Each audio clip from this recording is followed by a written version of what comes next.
Please seat. Thank you. My name is Alex Vines, and I'm the Director of Area Studies and International Law and head of the Africa program here at Chatham House. So you're very welcome this morning. Thank you for coming for this meeting. We are live streaming direct globally, and I do know that there are people from Banjul, because they've been telling me on WhatsApp that they're watching. So we have a Gambian audience also that are following us. I don't want to say anything more except just to introduce the chair today to take over from me, which is the Right Honourable Tony Blair. So, Tony, thank you very much for agreeing to chair this important meeting. It is historic for Chatham House because, as I was explaining to His Excellency the President, we have never had a Gambian president speaking at Chatham House before, so history is being made in this institute. Thank you. So,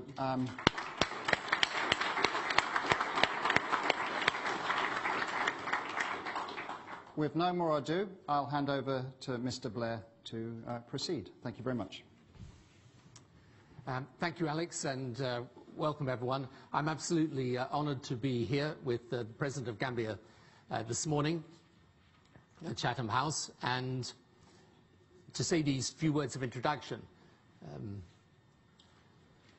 The President is a remarkable man with a remarkable history. As you will know, after many years of authoritarian rule, democracy was restored in the Gambia. He won the 2016 election. There was then a very difficult passage of time, and he had to go to Senegal, where he was originally sworn in, before eventually and thankfully coming back to the Gambia in early 2017. He is somebody who has put the service of his country at the heart of all that he is wanting to do. We're delighted that actually he spent a few years here in the UK studying, where amongst other things he had the fortune or misfortune to become a strong Arsenal fan, which I think he retains to this day. And obviously the challenges of the Gambia are immense, but he and his ministers have set about it with enormous goodwill and determination. My institute is very proud to work in Banjul with the President's team. We have projects helping with governance challenges in about 13 different African countries. We added the Gambia when the President came to office, and it's a great partnership. It's a country that has, of course, enormous potential, but it does have these immense challenges and difficulties. And what it requires is a period of steady and firm government. I have very great confidence in the President and his team to provide that. And Mr. President, without further ado, I would welcome you to make your remarks. Thank you.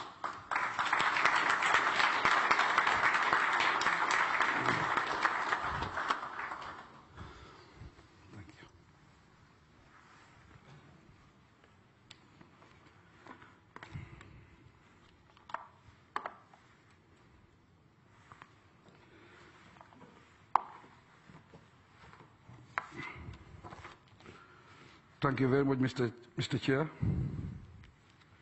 The former British Prime Minister. It's a pleasure and an honor for you to be chairing this occasion today. I remember when he came to Banjul, I have a long discussion with you, with an experienced man like him. You can buy everything, but you cannot buy experience. On that day, he told me, Mr. Barrow, I used to be in your own position. But you cannot succeed as a president or as a leader without a team. You have to get a strong team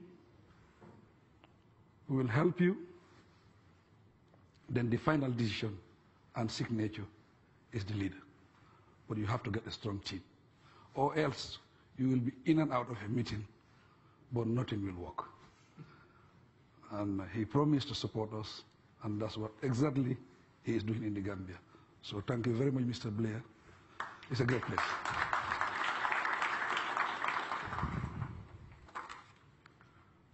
Mr. Chairman, Your Excellencies, Honorable Ministers, members of the Diplomatic Corps, fellow Gambians, distinguished guests, ladies and gentlemen, it is both a pleasure and an honor for me to be invited by Chatham House, an internationally renowned institution, to speak on the topic shaping the Gambia's future, how to build a path to sustainable progress. Mr. Chairman, the economic and political context of the Gambia has been characterized by over 2 decades of dictatorship. The country lost its friends and status in the community of nations and respect as home of human rights in Africa.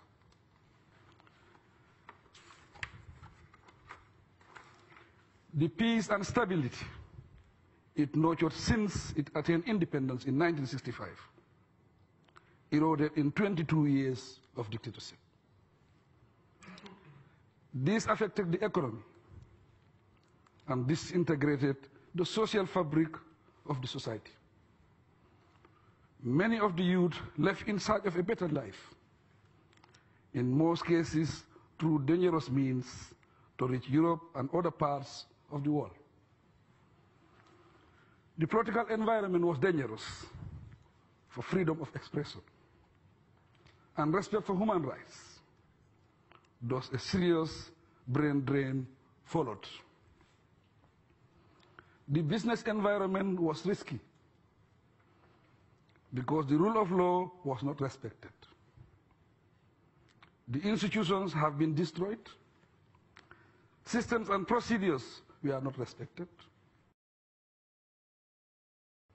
Carefree attitude in the public service.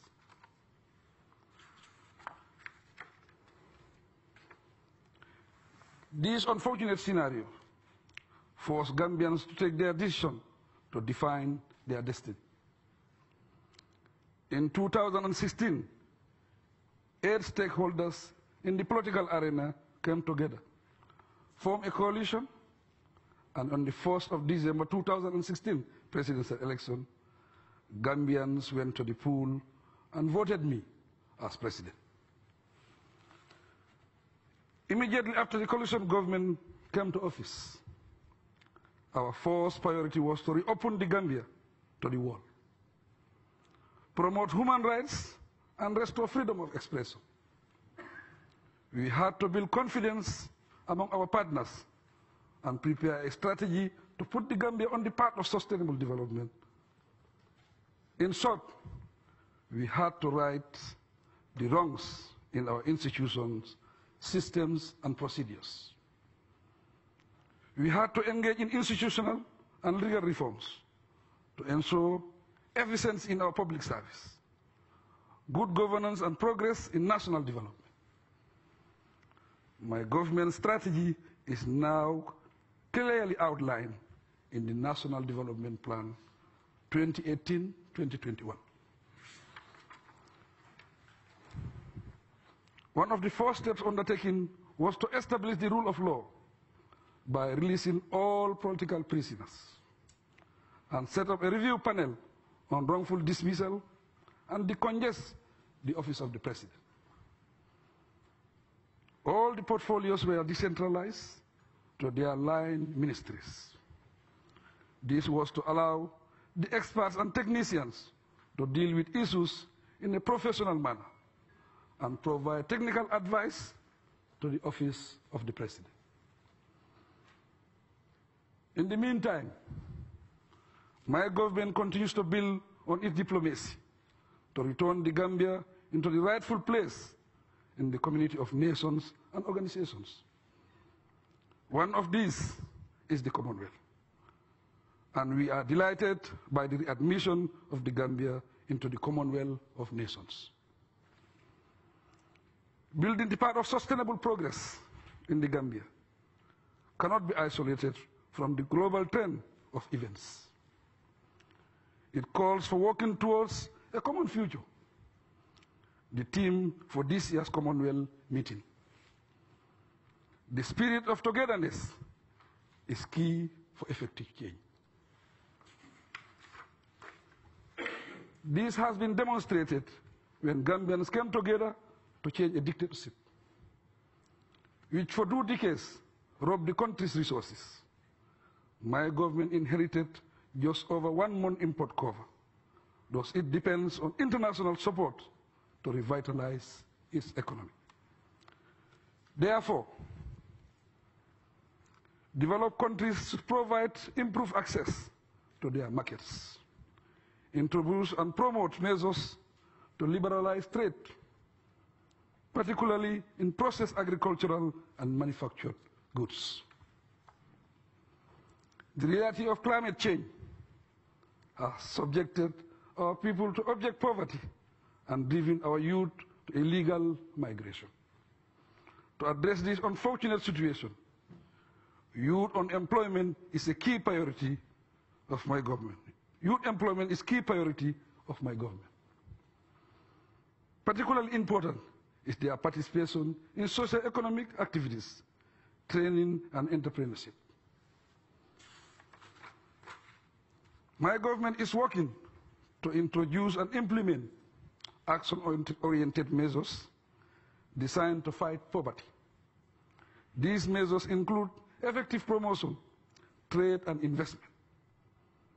Given their importance and potential in generating employment for the youth and economic growth. Modernize agribusiness, processing and packing of products for the export market will all open the Gambia to regional and global markets. It has the land, water and human resource to curb hunger and ensure food security. When we came to office, we instantly faced formidable challenges because of domestic and foreign debt and widespread economic mismanagement. Therefore, my government has embarked on the effective implementation of microeconomic policies that are supportive of sustainable development goals. Priority will be given to decentralized economic activities throughout the country. The rational use and allocation of resources have so far been employed without sacrificing the quality and standards of services. Conscious efforts have also been made to strengthen and improve institutional and technical managerial capabilities of public sector agencies and the institutional framework for microeconomic planning and development in full operational. Sector programs and sub-projects have been aligned to the National Development Plan 2018-2021. Special focus is also been given to improving the economic and social status of women. Policy decisions and projects are designed to promote gender equality and women economic empowerment.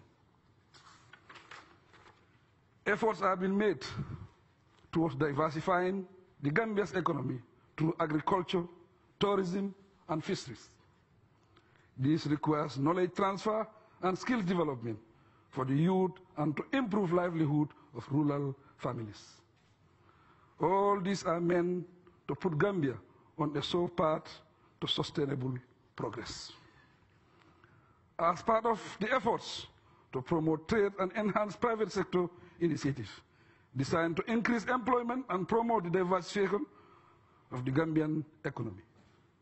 Specially focused is to put on accelerating the growth of small and medium enterprises. The enabling environment has been created to attract both domestic and foreign direct investment. The initiative includes improvement of the institutional credit support system for small and medium enterprises, as well as improving the regulatory environment for business. Mr. Chairman, my government strategy on education focusing on providing quality of basic education, improving the qualification and quality of teachers, strengthening science and technology in higher education, and developing coherent and sustainable system for technological skills and acquisition and development.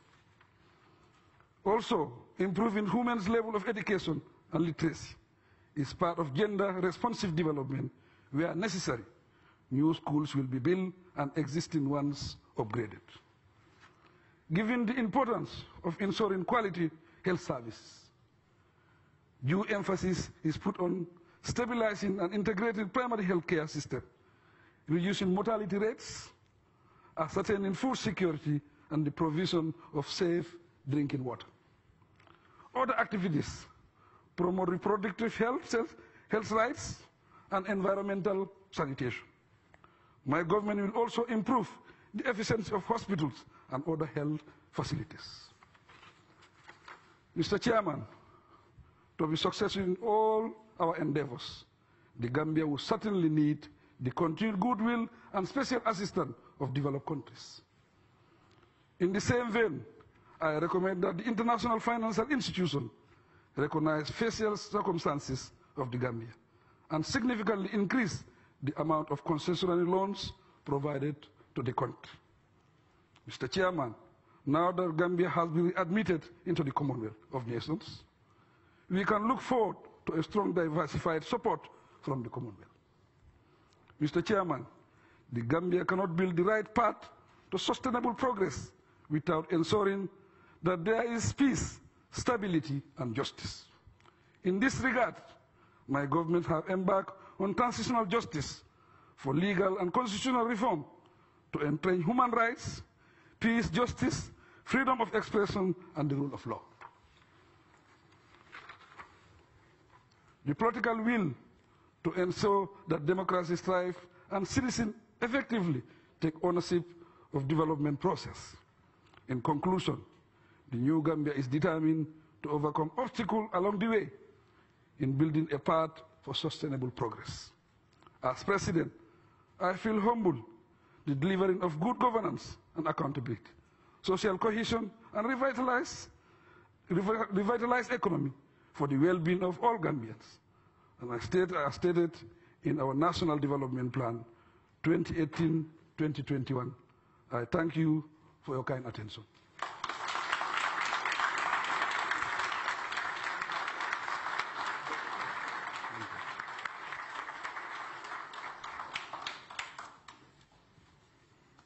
Mr. President, thank you very much indeed. It's a great place. So I'm going to ask a few questions on some of the things you talked about in your speech, and then we'll have some questions from the floor, and also the questions, I think, being live streamed as well. Let me start on there are two types of challenges, obviously. One are the challenges, the political challenges, after all, that the country has been through, and then there's the economic ones as well. But on the political side, I mean, how difficult has it been to try and bring about reconciliation after such a long period of dictatorship? Thank you very much, Mr. Blair. It has been very challenging. But the most important thing is we have progress. For the transition for dictatorship took a long time in my country. A period of 22 years. It's a long period.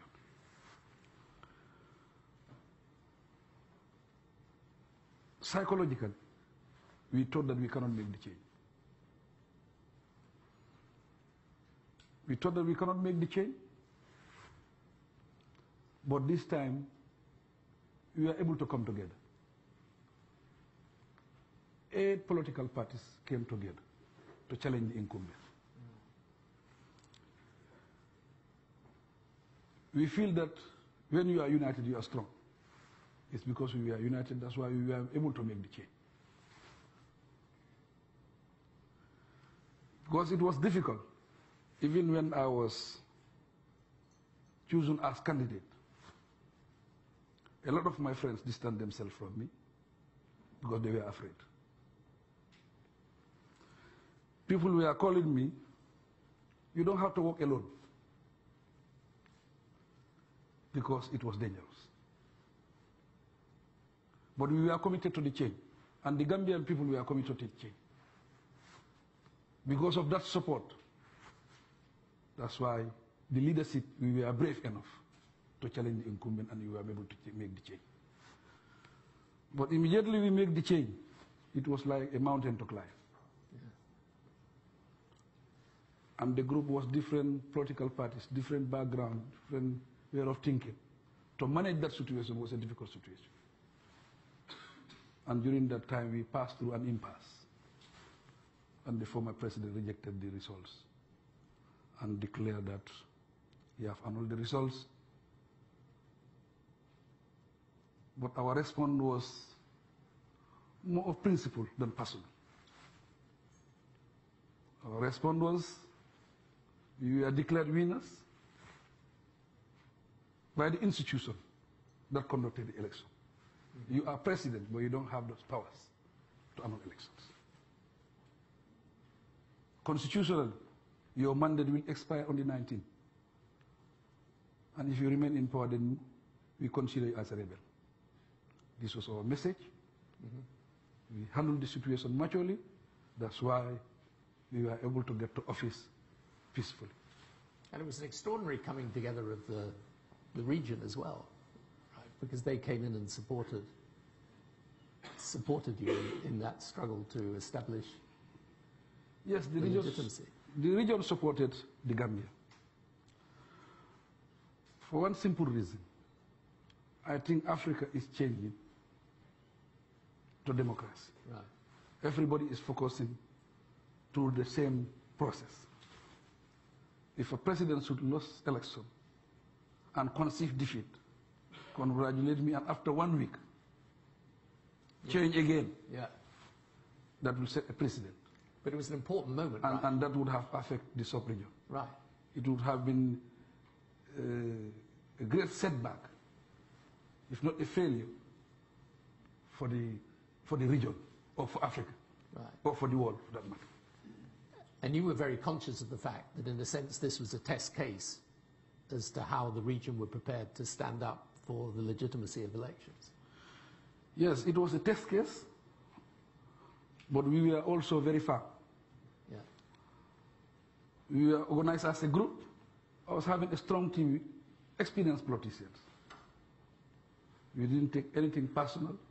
Right. We were following due process. Yeah, yeah. Well, that's, I mean, then you come into power, and as I know, one of the most difficult things, but it's even more difficult in your situation when you come in after such a long period of time when the country has stagnated in a way and even regressed and gone backwards. You come in and then you've got high expectations, and then the difficulty is matching the delivery with the expectations. I mean, how have you found that? That was the most difficult period of my entire life. As you said, I was in and out of meetings, sometimes till 3 o'clock at night, sometimes 4 o'clock, to try to see how best we can move forward. Right. It was like everything was disintegrated. Power was centered with the president. Office of the president was congested. There was no coordination. A broken economy. Yeah. Everything was a priority. It was even difficult for you to pinpoint where to start. Yeah. It was very, very difficult. But we were focused on two things. It was the most important at that point in time. We inherited less than 1 month import cover. We needed to stabilize the economy. That was first. Number 2, we needed energy, electricity, power. I've always said this so many times. There is no politics when it comes to energy and power. If the light is on, we know it's on. If it is off, everybody knows it's off. I remember that. That's good. I like that. So there was no politics. And people were not patient with us. Yeah. Even some wanted to demonstrate against my government in the first days of my government because we cannot stabilize power. I nearly become the minister responsible for energy because I was in and out of meeting with people responsible for energy. These were the main focus at that point in time. Yeah. So you've added electricity to the grid. You've added a certain number of megawatts, and you've got further plans to do that. But you're also returning to higher growth this year and next year, and you have your IMF interaction that hopefully will come to fruition. I mean, if you to identify, other than electricity, you know, the 2 or 3 biggest challenges economically that will make a difference to people on the ground, what would they be? As I said, everything is a priority in that country. Our health sector is broken. Our health sector is top in our priority. The education sector, and the most importantly, agriculture. Because that's still the main source of living for most people, yeah. 60 to 75% depend on agriculture. And with climate change, it is affecting our productivity. Now, there's a situation whereby we have to work very hard. We have to be innovative. We have to go into mechanized farming. In that mechanized farming, that's where we need assistance. We have the manpower. We have the water. We have the farm. We have the market. Because we produce 13% and we import 87% for staple food. So we have the market. Right. So it's crazy, really. But we need finance and knowledge. Yeah. Because if you go into irrigation, the destiny is in your own hands. You control it. This is where we need help. And with that, it can make a big difference. Right. It can create a lot of jobs. So you really need the help up front in order to make the investments that allow you then to increase the productivity. And obviously, as you say, I mean, to be in a situation where you've got great agricultural land and you're importing 87%. 87% of what we It's a crazy situation. So you've got the, Mr. President, you've got the Brussels donor conference, I think is going to be happening in the next month or so. What would be your key message to that conference and to the donor community? I think our message is very, very clear. We have a national development plan, and that national development plan basically covers about 5 priorities for our country. Energy is part of that. Yep. Agriculture, health sector, education, youth employment. These are areas that are very, very important to us. Because the youth population is about 65%. So that's 65% under 30, effectively. Yeah. Are employed. Yeah. So that is a serious problem for us. Right. We have to manage the situation. Yeah. Because the youth, they lost the confidence. That's why they are traveling the back way. And that have also become a big, big problem, a big burden for Europe. Yeah. It's a situation whereby we have to manage. But if they build the confidence at home and the jobs are created at home, we believe that they will start back home. But this is not only Gambia's problem. It's not Africa's problem. I think it's a global thing. And basically, we all have to take responsibility. We encourage European countries, industrial countries, to invest in Africa. They create the jobs there. And they can export from Africa, especially Gambia. Our geographical location is very close to other countries. What do you think the best way, I think it's an interesting point, I mean, what's the best way, do you think, of trying to persuade the Western donor community that this type of assistance is not charity but an investment for their own future? We have to convince them by showing them facts. But these are facts, statistics whereby our consumption, we import 87%. That's a huge market. That's a huge market.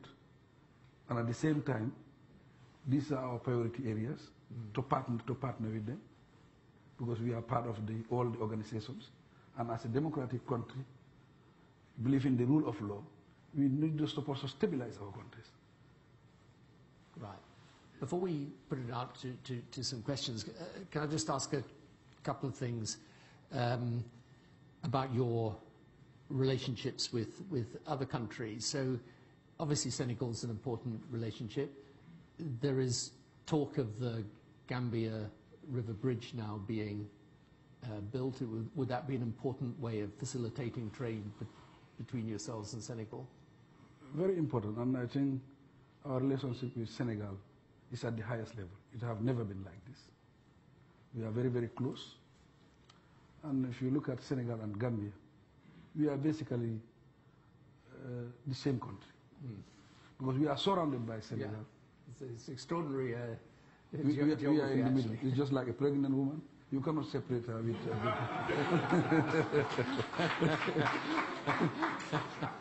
So it's a must. Recently, the Senegalese president was in the Gambia. That's what I told him. If we are talking about integration in Africa, integration in the world, we will have to practice it at home. If we are really serious about integration. Right. So Senegal and Gambia is a matter of must that we have to be together. And we have the same people, the same culture, the same everything, basically. I mean, it kind of fits into as well the Africa continental free trade area as well idea that the Africa Union's developing. So actually it's quite a good example of where if you were able to get the right ties with Senegal, that would also, you know, it's not just about getting the ties with the donor community abroad, it's actually with your neighboring country. Neighboring countries is very, very important. I was in that meeting in Kigali. I said you should have come earlier than that. Yeah. But I think because Africa was challenged with a lot of problems, wars, rebellions, coup d'etats. But I think now is the best time because everybody is focused on the same path, that is democracy. Yeah. And if we believe that we cannot succeed as a continent without believing in those principles, then I think it's the right time for us to integrate. And if we integrate, that expands our market. Yeah. To about, I say, 10 billion right. people. I think that is big, and I think most of African countries are serious about integration. Good. Excellent. Well, I'm going to put some questions out to the audience now. So let's see where we are. So I've got one over here, yes, sir, and then one.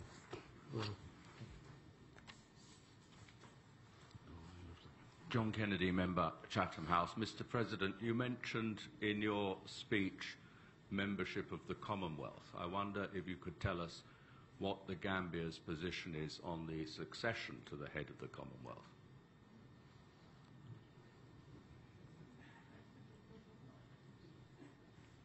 Okay, you want me to come in? Yeah, sure. Okay, I was waiting for you. Thank you very much. I think the success of the Commonwealth is very important to the Gambia. If you talk about the Commonwealth, you are talking about 53 countries globally. And these 53 countries, they have the same background, the same basically culture. We all speak English. And it's within the British Empire. I think a successful Commonwealth will cement us together, these 53 countries. And also, it will open dialogue between these countries. And at the bilateral level, it will connect us.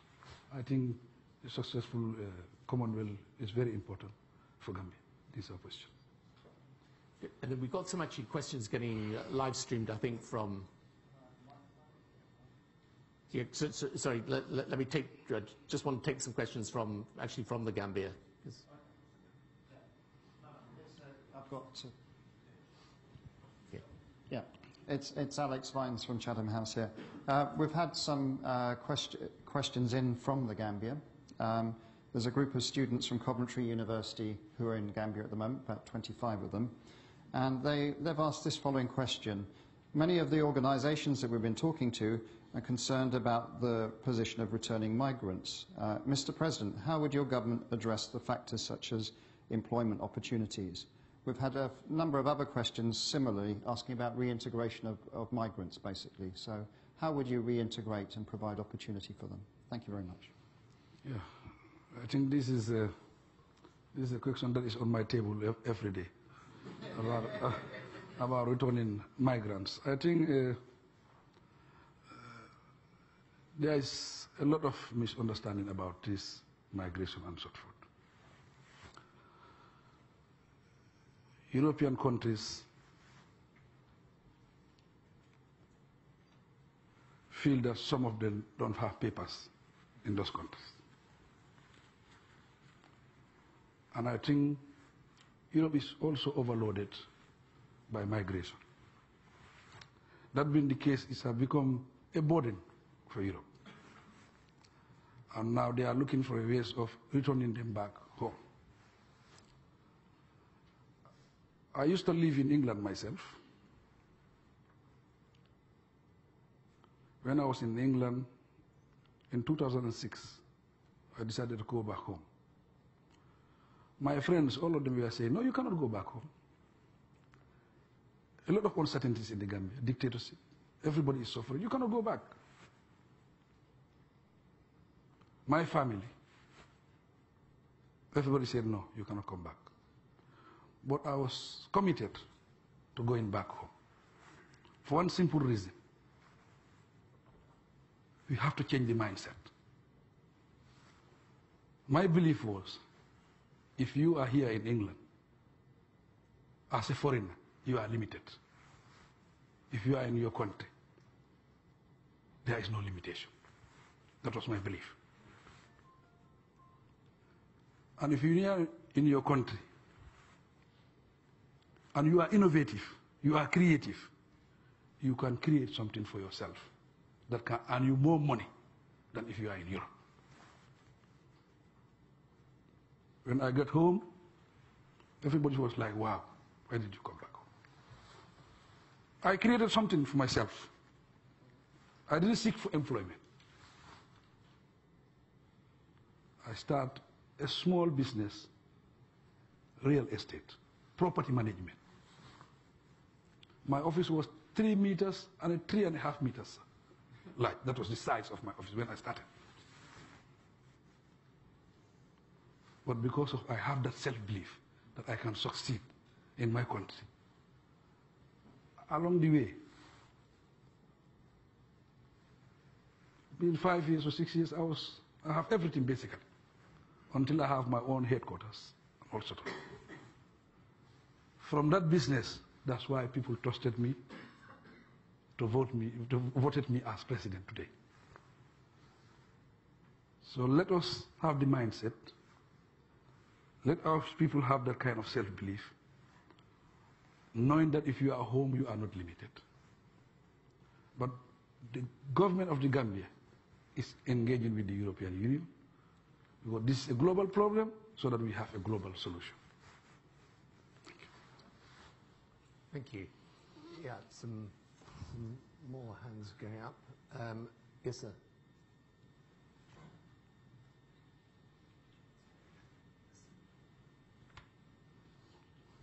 Thank you, Mr. Chairman. Your Excellency, thank you for the beautiful lecture. I am a stakeholder in the Gambia. I used to live in the Gambia. I'm not a Gambian. I'm from the Leiden University.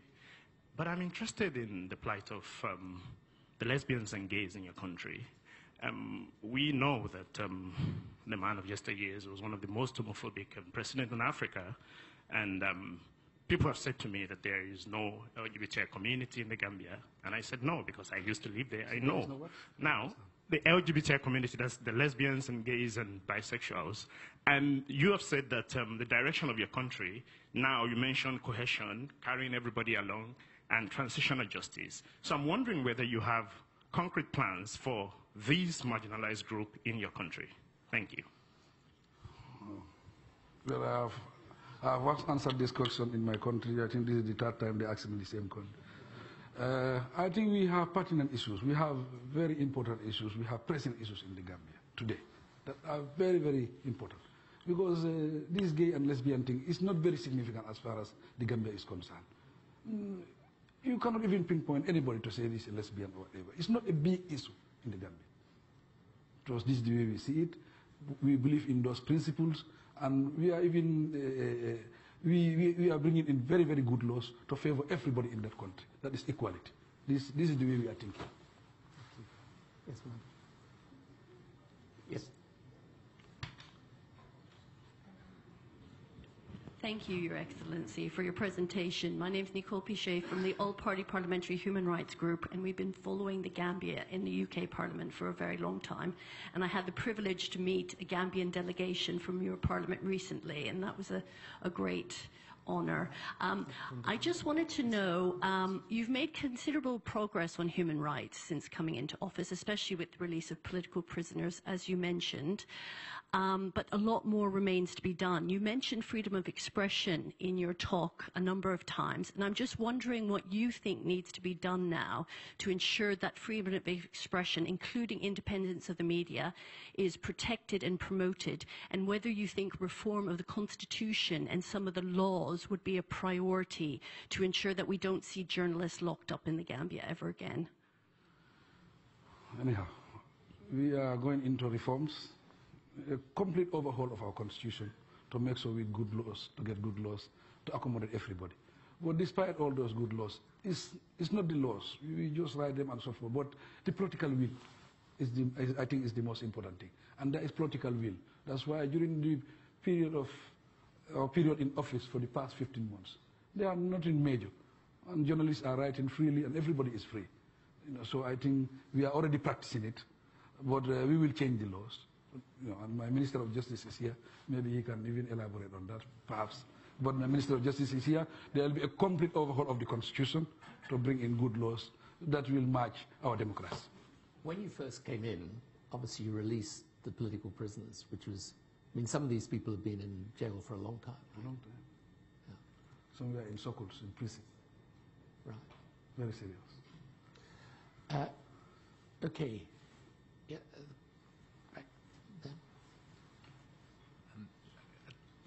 James Palmer, Omnia Strategy. Mr. President, next year your country's hosting the 14th Islamic Summit on behalf of the Organization of Islamic Cooperation, very prestigious event. How does your government plan on capitalizing on this event? This event is a big event as far as the Gambia is concerned. Gambia is a small country. To host an event like the OIC is very, very important. OIC constitutes about 57 countries. I think this is a great honor for the Gambia to be chosen to host this event. And hosting the event also will bring 57 countries together. That will cement us together. And at the bilateral level is very important to our country. Yeah. Yes, this lady here. Yeah.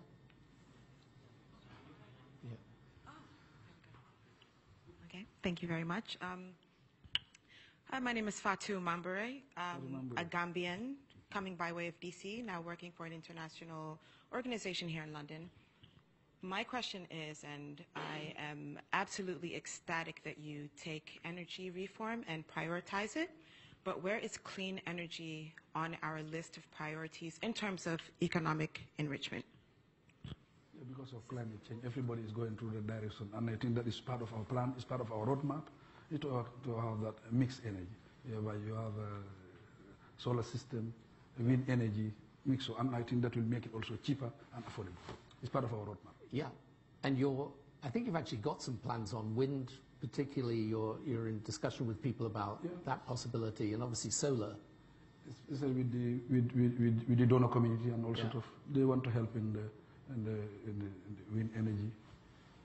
I mean, is sort of small-scale solar out in the rural areas, is that also part of the plan? I think this is one of the things it's that also part people of have been discussing. Schools, and hospitals, yeah, and military barracks. These are all part of the roadmap. Okay, thank you very much. Yeah, we got some more from the Gambia. So I'm trying to make sure that we take some questions actually from... So this is from Mohammed. He didn't give a surname, Mohammed from Banjul. Right. And he's... You'll know him, of course. It's a small country. You all know each other. And Excellency, Mohammed's asking, what would you like to see happening to your predecessor, Mr. Jammeh? Right, well... I think that's the most interesting question. I'll definitely allow you to answer that one. Well, my answer will be, there are a lot of people calling for Jammeh to be prosecuted. But first, basically we contested election based on the principle of democracy and rule of law. We have to follow due process. And we have our commission of inquiries coming up. Truth and reconciliation commissions are also coming up. We will wait for those commissions to finish and then make recommendations. Then that recommendation will dictate this government what will be our next move. But definitely, believing in the rule of law, I think that have made everything clear. If anybody is found wanting, will definitely be prosecuted. And we will make all efforts with the world to come together to see how best we can make that happen. Thank you. Yes, the gentleman there and then this lady here. Mr. President, Nick Morris, the founder of the link between my community of Marlborough and your community of Gunjur, which is, for the last 35 years. My question is, you mentioned your 2018 to 2021 strategic development plan. I wonder how you see, you have clearly a very, very important resource in the form of the diaspora, many of whom are sitting here today. I wonder how the diaspora has been included in your development plan. As I said, we are going into reforms, a complete overhaul of our constitution, and in that overhaul, everybody will be accommodated as far as you are in Gambia, whether you are in the diaspora or you are in the Gambia. I mean, are you finding with the diaspora, you're managing to bring some people back? Or we are working with the diaspora, GK partners. Is a professor, Gambian professor, Jibril Fall. We are working with a lot of initiatives about the diaspora, how we link the diaspora and the Gambia. Yeah, because part of the problem, presumably, was in those years of the dictatorship, a lot of people then went abroad. Yes, but now a lot of people are coming back home. Right. I think people are starting to believe that we are serious about the democracy we're talking about. And the climate, the environment have also changed. Yeah. Yes, the lady here. Hi, Mr. President. Thank you for your speech this morning. My name is Amige, Gambian as well. I'm just curious because when many Gambians went to the polls, they did with the understanding that you were just going to stay on for 3 years, and now it appears that you wish to stay in for 5 years. Granted, it wasn't a moral, or should I say a legal contract, but perhaps more of a moral one. Do you wish to honor this obligation? And secondly, if I may, a second question, could you clarify how you intend on lowering the public debt, which is currently around 120% of GDP, when fiscal revenues are so limited? Thank you. Yeah, thank you very much for that question. It's like political parties, 8 political parties came together. We all wanted to make the change. It was a difficult situation for everybody. On principle, we agreed that we serve a transition period of 3 years, but we contested election under the laws of 5 years, constitutional. This is the situation. It's now the Gambian people, because there is a lot of debate about this. It's not the period you stay in power, but what you were able to do. That is the most important thing. It's now the responsibility of the Gambian people to make that decision. To me, the most important thing is let Gambia succeed. Thank you. And anyway, just on the macroeconomic side and the debt, I mean, you are actually making some fiscal consolidation now. There's a lot of consolidation, and I think we have made a lot of gains. Because when we came into power, it was less than 1 month import cover. Today, I can proudly announce that we have 4 months import cover, 4 months plus import cover. Yeah. And borrowing also have gone down. Businesses are now coming up. Yeah. And at the same time, we have cut down costs. Even at the office of the president, we have cut down costs 75%. We're managing with 25%. This is all to see how best we can stabilize our country. And so interestingly, because of those efforts, our governor of the central bank is the governor of the year in Africa. Right. So I think we are doing very well in that area. Just on the economy as well, tourism. Yeah, that's obviously... Yeah, of course. Tourism is doing very well. I think this year it's a record of tourists who are visiting the Gambia. We are getting about 27 flights a week. This year we're getting up to 57 flights a week. We have improved, and big companies are coming, FTI and other companies are coming. We are expecting about 10 hotels coming up. And the tourism was 6 monthly. We are expecting to be yearly this year. We are going to start yearly tourism. So it's an area that have created jobs and a lot of income for that country. Because that's going to be an important part also of your foreign Very exchange. Important. And at the same time, even in the business industry, there are a lot of businesses that have registered. Yeah.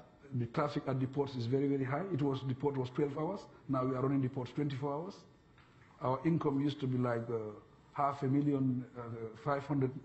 million a month. Right. This year, the record is about 800 million collection. So we have increased our collection at the revenue level by about 40% or so. Right, your growth rate will be about 3.5% this year and over 4% next year. Yes. So that's bounced back from 2017. So I think we have stabilized, we are on the right path. And I think we are doing very well in that area. Yeah, let me see who else. Yep. So that. Thank you very much. I'm very proud, extremely very happy and delighted to see you, Excellency. Just to recognize you a few years, someone with us in London. Mm-hmm. I'm originally from the Democratic Republic of Congo. Congo, right. And my name is Mr. Okito Tongomo, and very proud to see also the former Prime Ministers. My question is the situation in Congo. See your experience as a member of the diaspora and the Working for Africans, where we see real change coming out from your initiative. Would you take any action to help Congolese during this situation? We got a leader who's now refusing giving assistance to ordinary citizens. And the leader of African, the situation is dramatic. What would be your view and what would be your position for that? Thank you very much. Yeah. Basically, as I said, Africa is going to one direction. The direction is about democracy. And when you are talking about democracy, we have to follow the due process. In following that due process, we have to dialogue. I think Africa should be part of that dialogue to make sure the problem is solved. Because if we didn't dialogue, most of the time it becomes bloody. I think dialogue is the best way forward. It's going to be a big problem for sure. Yeah.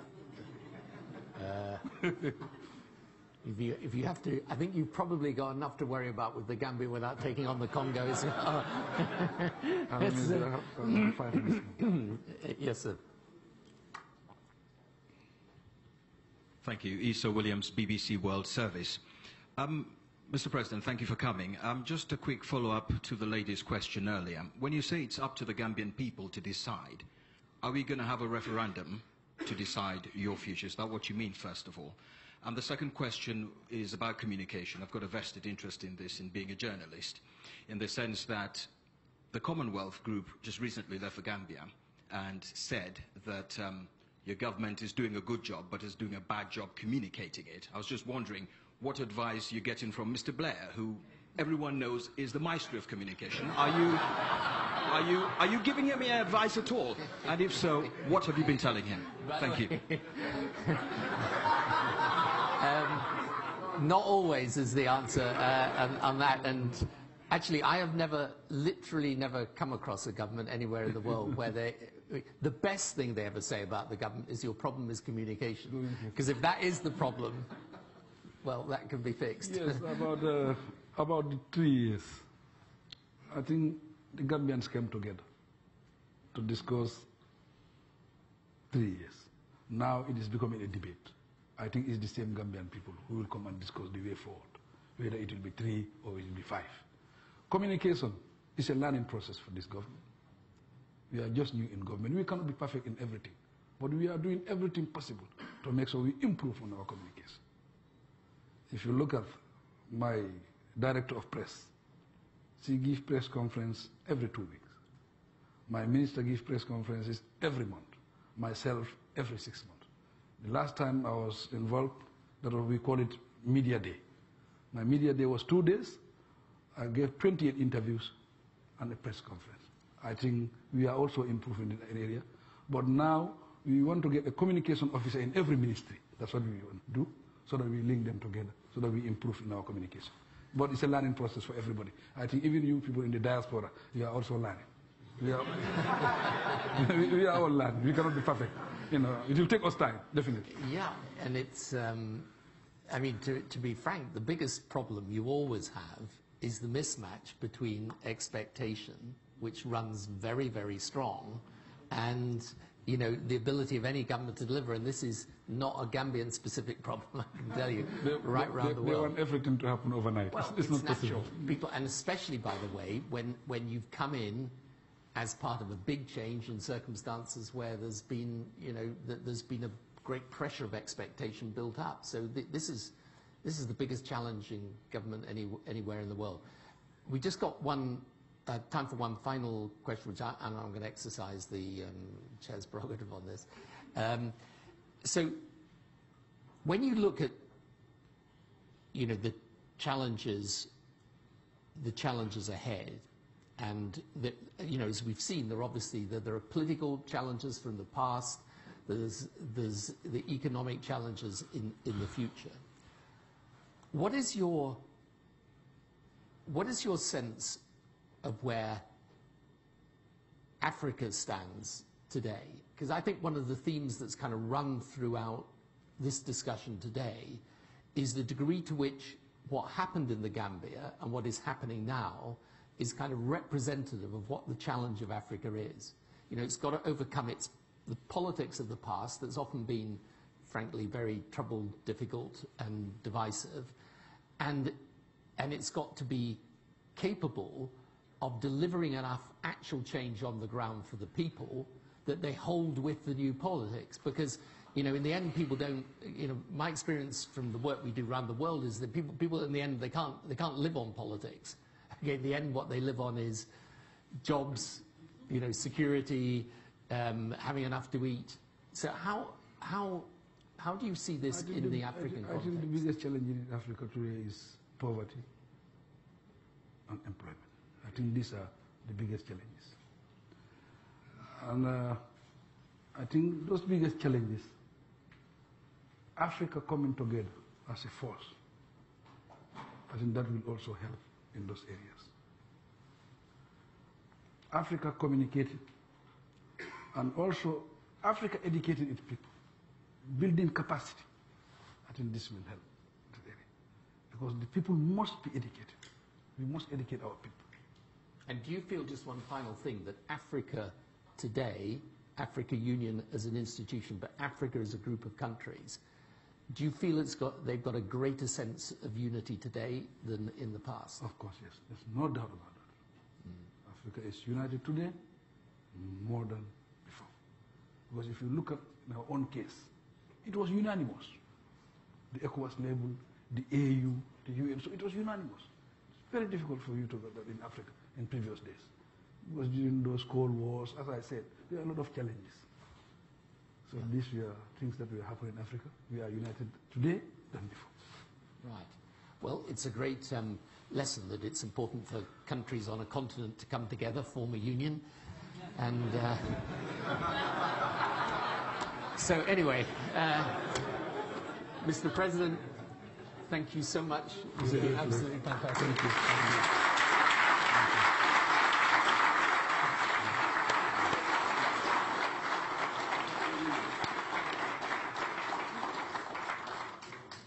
as Research Director and Head of the Africa Programme, I just want to thank the Right Honourable Tony Blair and you, His Excellency Adama Barrow, for giving the first Gambian speech here at Chatham House. And thank you to the audience, both of those who are live streaming from Gambia and beyond, but also you in the room, for the professional questions and the good discussion that we've had this morning. Thank you very much. The final thing is, please could you stay seated so that our two guests here can leave. You might have thought that the President had some tough questions now. I will let you into a secret. He is going to be interviewed right now by BBC Hard Talk. So we were just warming him up. Thank you very much.